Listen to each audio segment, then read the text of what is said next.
네, 오늘 본문 말씀은 마태복음 10장 24절에서 33절입니다. 제가 가지고 있는 성경은 신약 16페이지입니다. 마태복음 10장 24절에서 33절입니다. 마태복음 10장 24절에서 33절, 제가 24절, 여러분 25절, 우리 서로 교독하도록 하겠습니다. 제자가 그 선생보다 또는 종이 그 상전보다 놓지 못하나니 제자가 그 선생 같고 종이 그 상전 같으면 족가도다. 집 주인을 바알세불이라 하였거늘 하물며 그 집 사람들이랴. 그런즉 그들을 두려워하지 말라. 감추인 것이 드러나지 않을 것이 없고 숨은 것이 알려지지 않을 것이 없느니라. 내가 너희에게 어두운 데서 이루는 것을 광명한 데서 말하며 너희가 귓속말로 듣는 것을 집 위에서 전파하라. 몸은 죽여도 영혼은 능히 죽이지 못하는 자들을 두려워하지 말고 오직 몸과 영혼을 능히 지옥에 멸하실 수 있는 이를 두려워하라. 참새 두 마리가 한 아사리온에 팔리지 않느냐. 그러나 너희 아버지께서 허락하지 아니하시며 그 하나도 땅에 떨어지지 아니하니라. 너희에게 머리털까지 다 세신 바 되었나니 두려워하지 말라. 너희는 많은 청새보다 귀하니라. 누구든지 사람 앞에서 나를 시인하면 나도 하늘에 계신 내 아버지 앞에서 그를 시인할 것이요. 누구든지 사람 앞에서 나를 부인하면 나도 하늘에 계신 내 아버지 앞에서 그를 부인하리라.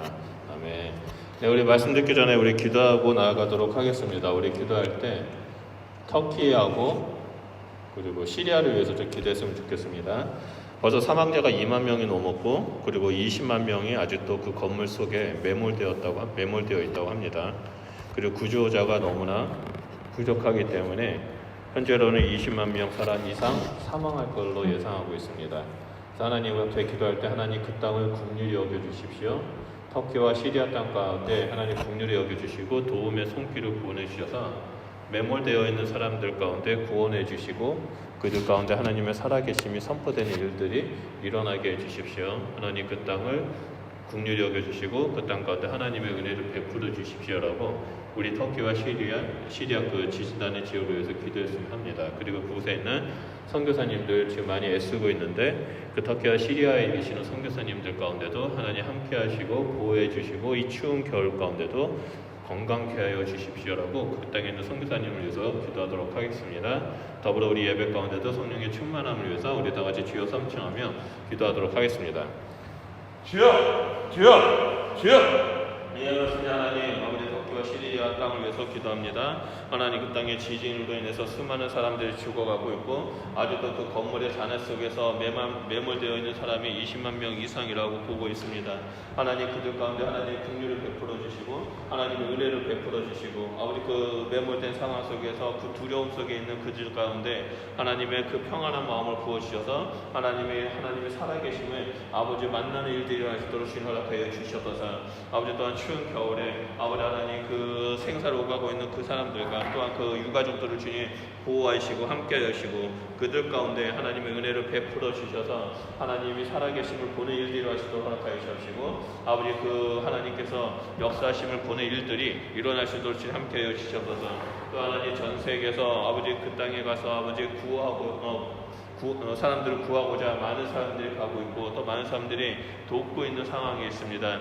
하나님 그 돕는 모든 손길 가운데 그 구원의 자리 그 사람들 구하고자 하는 그 자리에 참석한 모든 사람들의 건강을 지켜주시고 피곤치 않게 하시고 강건케 해주시고 무엇보다도 그 땅을 위해서 기도하고 그 땅을 돕고 있는 우리 선교사님들 가운데도 하나님의 은혜와 하나님의 강건하심과 하나님의 보호하심이 충만하심으로 말미암아 아버지 독수리 같은 새 힘으로써 아버지 그 일들을 감당할 수 있도록 주님 함께하여 주셔서 하나님 우리는 이곳에서 하나님 앞에 예배를 드리지만 그 매몰된 곳에서 죽음을 기다리고 있는 그 사람들 가운데도 하나님께서 동일하게 역사하여 주셔서 하나님 앞에 하나님을 만나는 일들이 일어나게 하시고 아버지 이 지진을 계기로 해서 그 땅에 있는 영혼들이 하나님을 찾는 일들이 일어날 수 있도록 주님 함께하여 주셔서 아버지 더불어 우리가 이 시간에 주 앞에 나아가 예배드립니다. 하나님 우리 예배 가운데 충만하게 임하여 주십시오. 성령님 충만하게 역사해 주시고 성령님께서 우리에게 하시는 말씀을 듣게 하시고 성령님이 임하심으로 말미암아 성령님과 함께 예배하고 아버지 교회 머리 대신 예수님 앞에 나아가 경배하며 찬양하며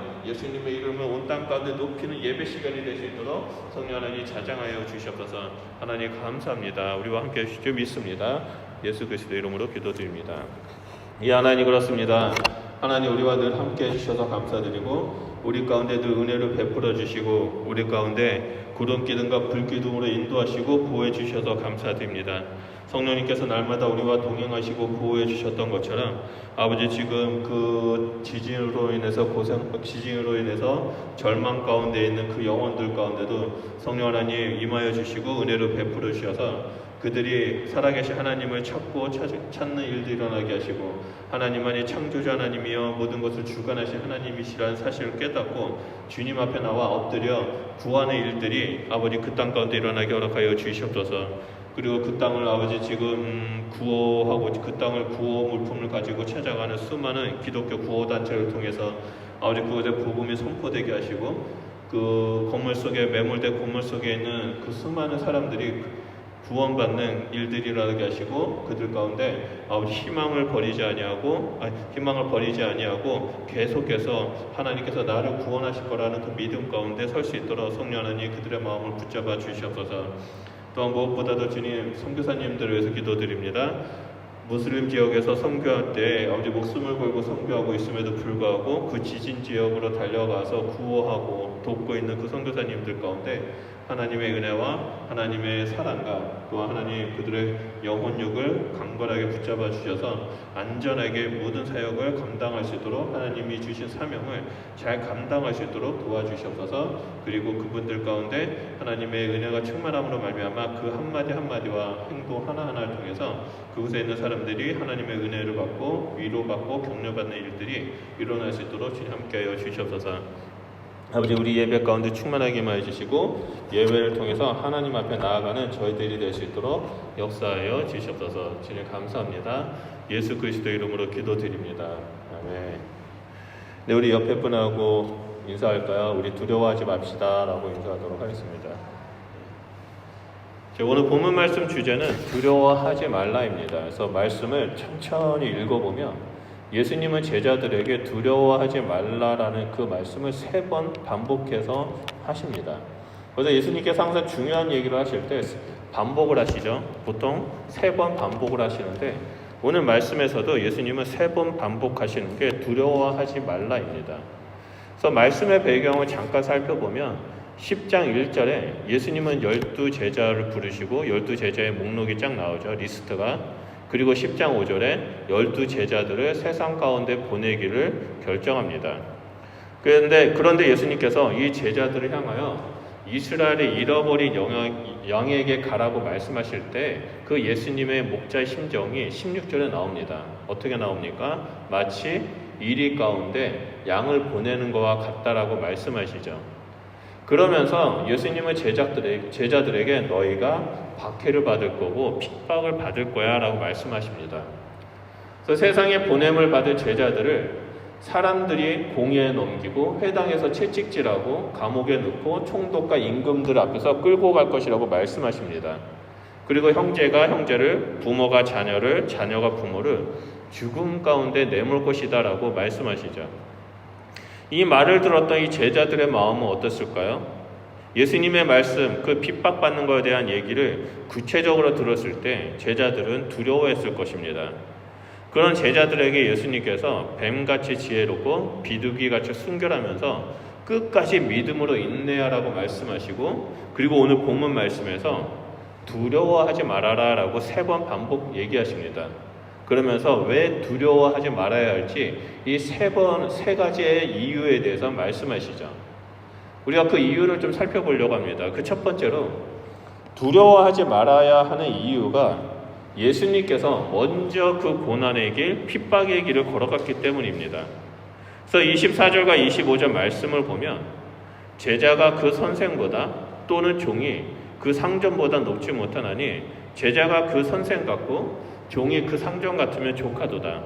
집주인을 바알세불이라 하였거늘 하물며 그 집 사람들이랴 라고 말씀하십니다.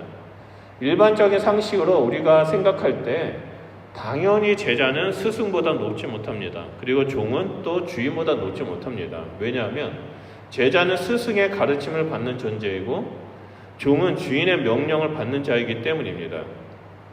그런데 예수님은 이 제자가 스승과 같고 종이 주인과 같다면 괜찮다, 족하다라고 말씀하십니다. 그리고 이어서 집주인을 바알세불이라 하였거늘 하물며 그 집 사람들이라라고 말씀하시죠. 여기서 바알세불은요, 9장에서 예수님께서 귀신 들린 바로 앞에 사건이죠. 말 못하는 사람을 고쳤을 때 바리새인이 예수님에게 한 말입니다. 예수님을 둘러싼 무리들이 귀신이 들려서 말 못하는 사람이 귀신이 쫓겨나더니 말을 막 하게 되자 무리들이 놀랍니다. 와, 이런 일은 역사상 들어본 적도 없고 본 적도 없다. 너무나 놀라하죠.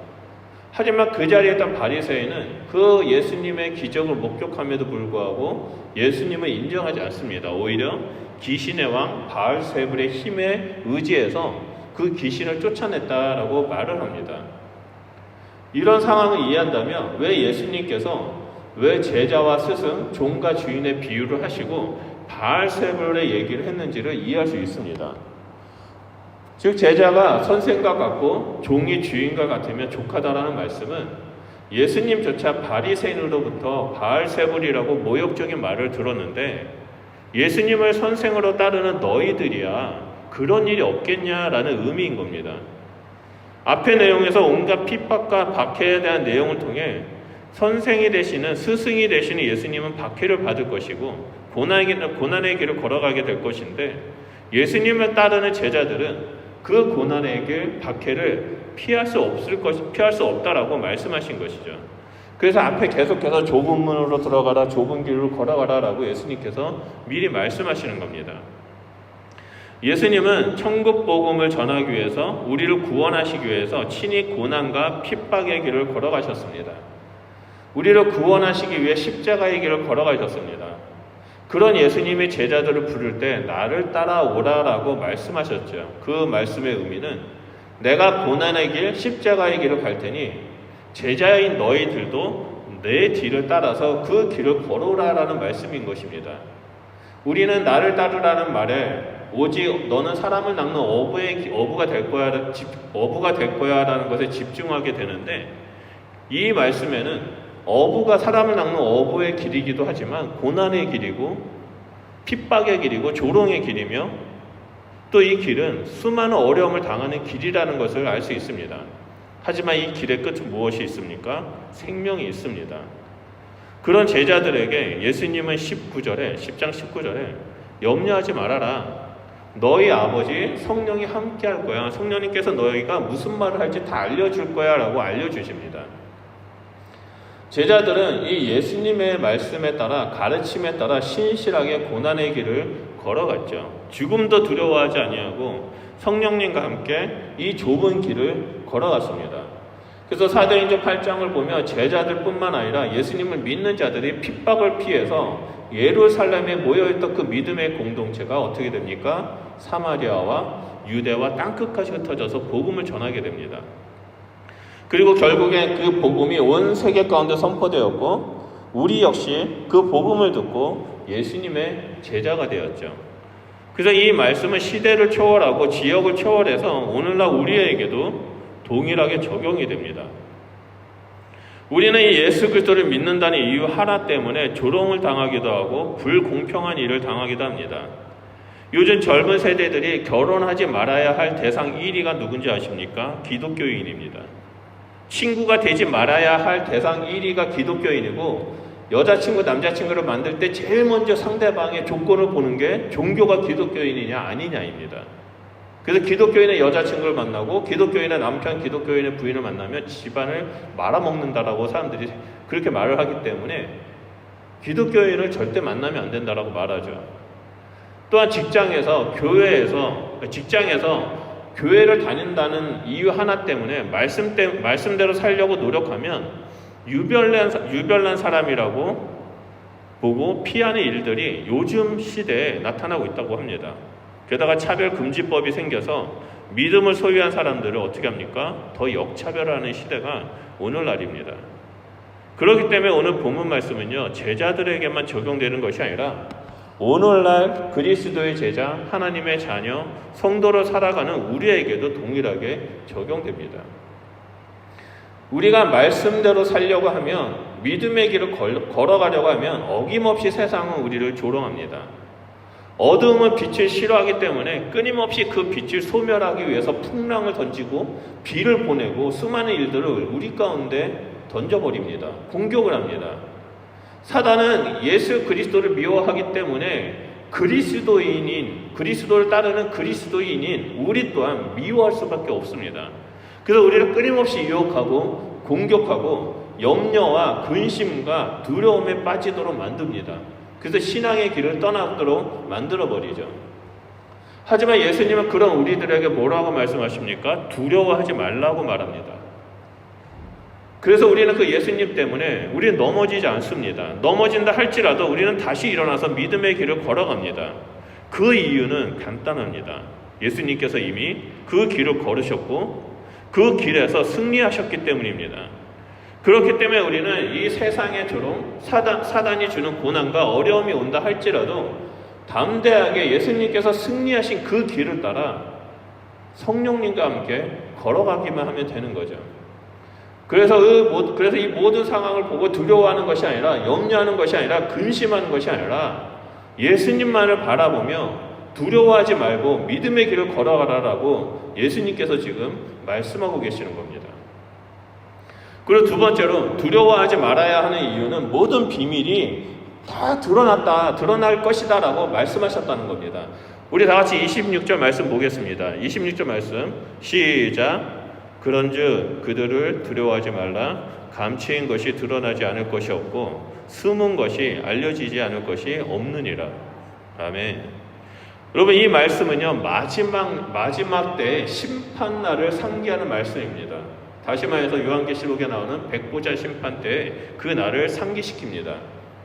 공의로 심판하시는 하나님께서 마지막 날에 모든 사람의 모든 일들을 하나도 빠짐없이 명백하게 드러나게 하신다는 겁니다. 그래서 주의 이름으로 미움을 받고 조롱받는 성도들은 의인으로 드러나게 될 것이고, 복음을 거부하고 의인을 핍박하는 자들은 심판 가운데 드러나게 될 것이라는 말씀입니다. 그렇기 때문에 예수 그리스도를 따르는 제자들, 성도들은 조롱과 핍박을 받을 때마다 의로우신 하나님께서 공의로 심판하실 것이라는 믿음을 가지고, 인내를 가지고 버티면서 믿음의 길을 걸어가야 한다는 거죠. 그리고 마지막 때 모든 것이 다 드러날 때 하나님은 나에게 의인이다라는 상급을 주실 거라는 그 기쁨, 감사함으로 우리가 이 땅에서 신앙생활을 해야 한다는 것을 보여주고 있습니다. 그리고 이 17절을 보면 내가 너희에게 어두운 데서 이르는 것을 강명한 데서 말하며 너희가 귓속말로 들은 것을 집 위에서 전파하라라고 명령하십니다. 이 말씀은 지금 내가 천국의 비밀을 너희 제자들에게만 조용하게 전하고 있지만 언젠간 너희는 전 세계 가운데 나아가서 내가 가르쳐준 그 복음을 크게 전하는 때가 올 거야. 그때는 꼭 온 세상 가운데 내가 전했던 것을 가르쳐라라고 말씀하시는 겁니다. 이 예수님의 말씀은 오순절 성령 강림 이후에 이루어졌습니다. 성령 충만함을 받기 전에는 두려움에 떨면서 이 마가다라방에 숨어 있었던 이 제자들이 성령 충만함을 받은 후 갑자기 문을 활짝 열고 거리로 나아가서 세상 사람들 향해 너희가 죽인 예수가 그리스도다라고 외치기 시작합니다. 그러면서 예수님이 가르쳐주신 천국 복음을 전합니다. 시간이 지나면 지날수록 이 복음은 다양한 방법으로 전 세계에 선포되기 시작합니다. 처음에 사람과 사람이 만나서 복음이 전했다는 것이 인쇄기술이 발달되면서 책과 신문으로 복음이 전파되기 시작합니다. 그리고 미디어의 발달로 인해서 텔레비전과 라디오를 통해서 이 복음이 선포가 됩니다. 그리고 지금 어떤 일이 일어납니까? 인터넷이 너무나 발달이 되어서 유튜브나 여러 가지 인터넷을 통해서 예수 그리스도의 복음, 예수님의 가르침이 전 세계에 퍼져나가고 있습니다. 아무리 기독교를 탄압하고 이 복음을 듣지 못하도록 그 국경문을 꽁꽁 닫는다 할지라도 라디오를 통해서, 인터넷을 통해서 이 복음은 전 세계 구석구석 가운데 선포되고 있습니다. 사람들이 아무리 복음을 대적하고 방해한다 할지라도 복음은 모든 것을 뚫고 선포되어집니다. 이것은 역사적으로 증명이 되었습니다. 기독교를 박해했던 그 로마도 그리고 기독교를 박해했던 중국도 복음을 탄압했지만 하나님의 백성들은 계속 늘어나고 교회는 성장했습니다. 사람들이 예수 그리스도 이름 앞에 나와 무릎 꿇고 회개하며 예수님은 나의 구세주가 되십니다라고 고백하는 일들이 일어나고 있습니다. 지금 당장은 박해가 또한 핍박이 진리의 복음을 누르는 것 같지만 결국에 진리는 반드시 드러나게 되고 최종 승리가 될 것입니다. 지금 우리가 살고 있는 이 땅에서 믿음을 붙잡고 살아가는 가정에서 수많은 어려움을 겪을 수 있습니다. 말씀대로 살려고 하면 재정적인 손해를 볼 수 있고 억울한 상황에 빠지고 내 옆에 있는 사람이 나를 괴롭히고 힘들게 할 수도 있습니다. 하지만 우리가 기억해야 하는 것이 있습니다. 진리는 결국에 승리한다는 사실입니다. 그렇기 때문에 예수님은 너희는 두려워하지 말라고 말씀하십니다. 그래서 28절에 몸은 죽여도 영혼은 능히 죽이지 못하는 자들을 두려워하지 말고 오직 몸과 영혼을 능히 지옥에 멸하실 수 있는 이를 두려워하라라고 말씀하십니다. 여러분, 이 말씀은 무슨 의미입니까? 그것은 바로 세상을, 인간을 두려워하지 말고 오직 하나님을 경외하라는 말씀이죠. 세상은 우리를 조롱하고 핍박할 수 있습니다. 심지어 우리의 몸까지 죽일 수 있습니다. 하지만 이들은 우리의 영혼을 결코 빼앗을 수 없습니다. 우리의 몸과 영혼을 심판하실 수 있는 분이 오직 한 분, 하나님이십니다. 그렇기 때문에 지금 나를 괴롭히고 핍박하는 자를 두려워하는 것이 아니라 오히려 그들을 긍휼히 여기는 자가 되어야만 합니다. 그래서 예수님과 제자들 그리고 스데반 집사님은 자신을 고발하고 죽이려고 했던 자들 향해 하나님 앞에 긍휼을 베풀어 주시기를 기도했습니다. 하나님, 지금 저들이 무슨 일을 하고 있는지 모릅니다. 저들의 죄를 저들에게 돌리지 말아 주십시오. 긍휼을 베풀어 주십시오라고 기도할 수 있었던 겁니다. 우리가 두려워해야 할 대상은 세상이 아니라 사단이 아니라 하나님 한 분이십니다. 우리가 두려워한다는 것은 하나님을 경외하는 삶을 산다는 것을 말합니다. 그리고 하나님을 경외하는 삶을 산다는 것은 죄를 미워하고 하나님을 사랑하는 삶을 말합니다. 우리가 하나님을 사랑하고 하나님 사랑 안에 머문다면 우리는 결코 두려워하지 않습니다. 그 무엇도 우리를 끊을 수가 없습니다.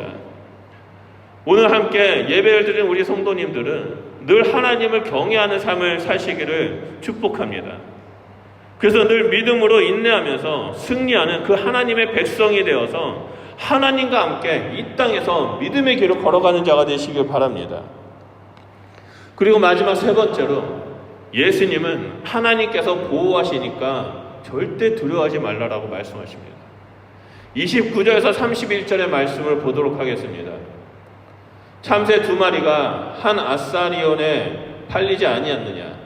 그러나 너희 아버지께서 허락하지 아니하시면 그 하나도 땅에 떨어지지 아니하리라. 너희에게는 머리털까지 다 세신 바 되었나니 두려워하지 말라. 너희는 많은 참새보다 귀하니라 라고 말씀하십니다.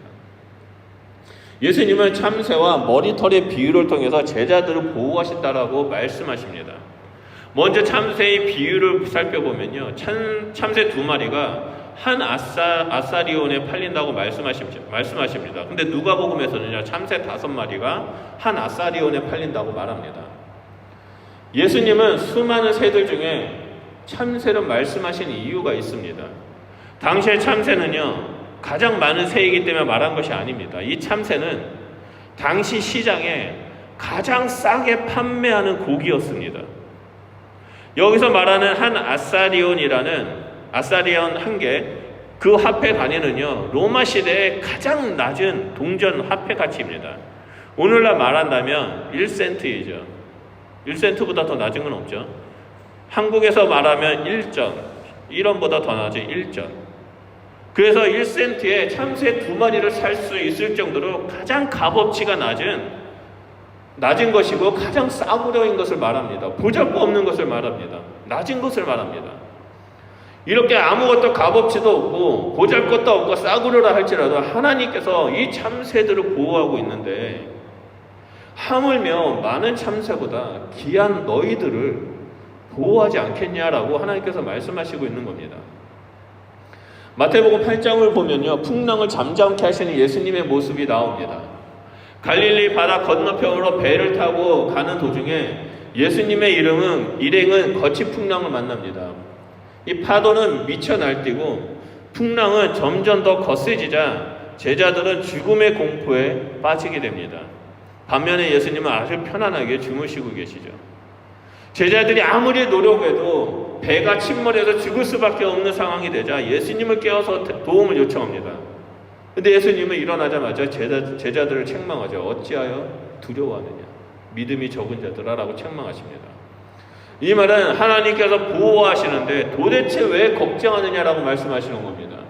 풍랑이 일어난다고 해서 빠져 죽을 것이라고 생각하느냐, 너의 믿음이 왜 이렇게 적냐라고 말씀하십니다. 그런 것처럼 예수님께서 지금 우리에게 말씀하십니다. 두려워하지 말아라, 염려하지 말아라. 왜 걱정하니? 왜 스트레스를 받니? 너의 눈을 들어서 나를 보렴. 내가 너와 함께한다. 내가 너에게 지혜의 근본이 되어줄 거야. 내가 너에게 평강을 줄 거야. 내가 너를 보호해 줄 거야. 그러니 나를 바라보라고 예수님은 말씀하고 있다는 겁니다. 그리고 나서 30절에 곧바로 머리털의 비유를 합니다. 말씀을 보면 너희에게는 머리털까지 다 세신 바 되었다라고 기록되어 있습니다. 이 말씀은 하나님께서 단순히 우리를 속속히 다 안다라는 말씀을 의미하는 것이 아닙니다. 물론 그것도 의미하지만 더 이 맥락을 봤었을 때 이 말씀은 우리를 모든 것을 아시는 하나님께서 우리의 모든 상황 속에서 우리를 보호하고 계신다는 겁니다. 이 말씀 역시 참새의 비유와 의미가 동일합니다. 유대인들에게 있어서 머리털은요, 생명보다 소중한 그 권위를 상징합니다.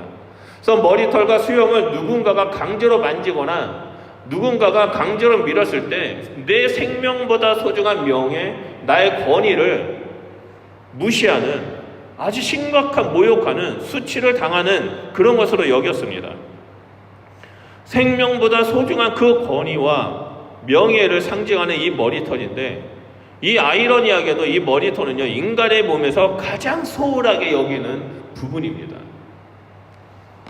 그리고 이 머리털은 사람들에게 거의 신경도 많이 안 쓰는 그런 부분이기도 하죠. 그런 머리털을 하나님께서 다 세신바 되었다라고 말씀하십니다.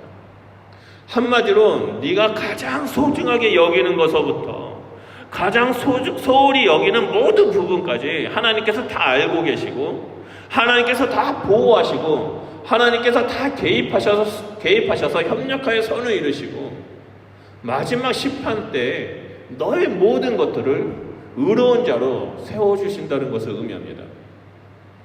그렇기 때문에 지금 세상이 위협하고 조롱하고 업신여긴다 할지라도, 네가 믿음을 가졌다는 이유 때문에 사람들이 외면한다 할지라도 두려워하지 말고 스트레스 받지 말고 담대하라라고 말씀하십니다.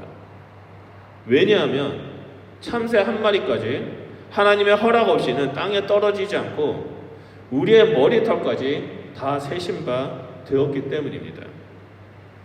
18세기 영국의 영적 각성을 일으켰던 요한 웨슬레라는 분이 있었습니다. 이분이 이런 고백을 했습니다.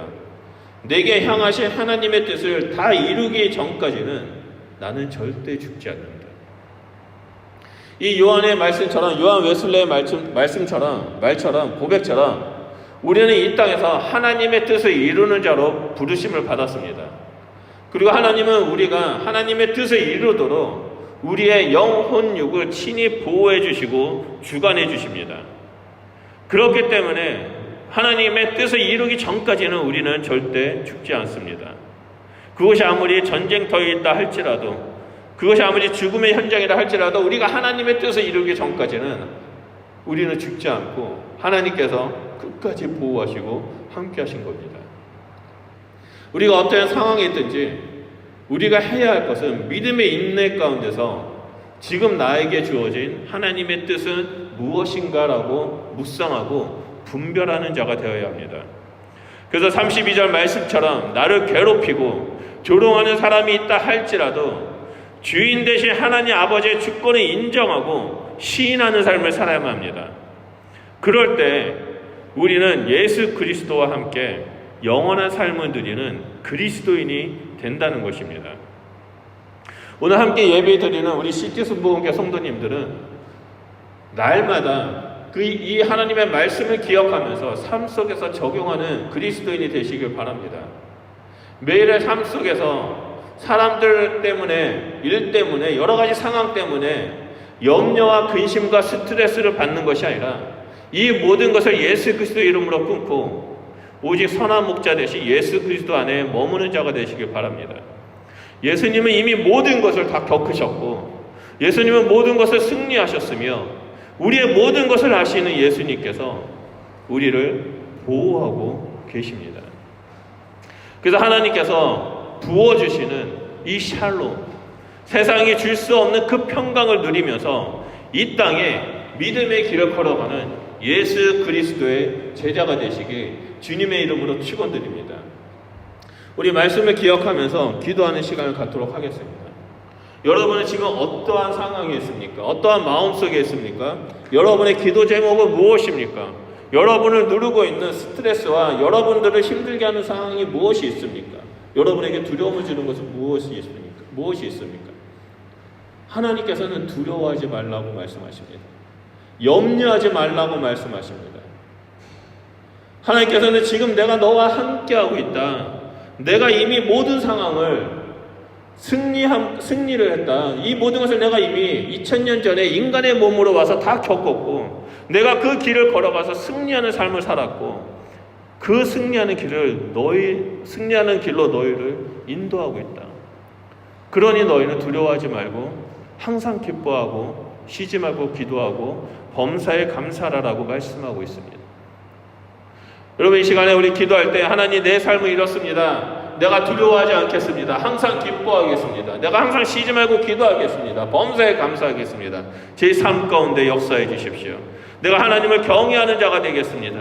하나님, 내가 하나님이 싫어하는 것, 하나님이 미워하는 죄를 미워하고 하나님을 사랑하며 그 사랑 가운데 머물겠습니다. 하나님 저에게 그 사랑을 한없이 부어주십시오. 칼로도 끊을 수 없는 누구도 끊을 수 없는 하나님의 사랑을 끝까지 저에게 부어주셔서 내가 승리의 길을 걸어가고 승리의 삶을 살아가고 담대하게 예수 그리스도를 지붕 위에 올라가서 선포하는 주의 백성이 되겠사오니 성령 하나님 내 삶을 주관하여 주시고 다스려 주십시오라고 우리 다 같이 이 시간에 주여 삼청하며 기도하도록 하겠습니다.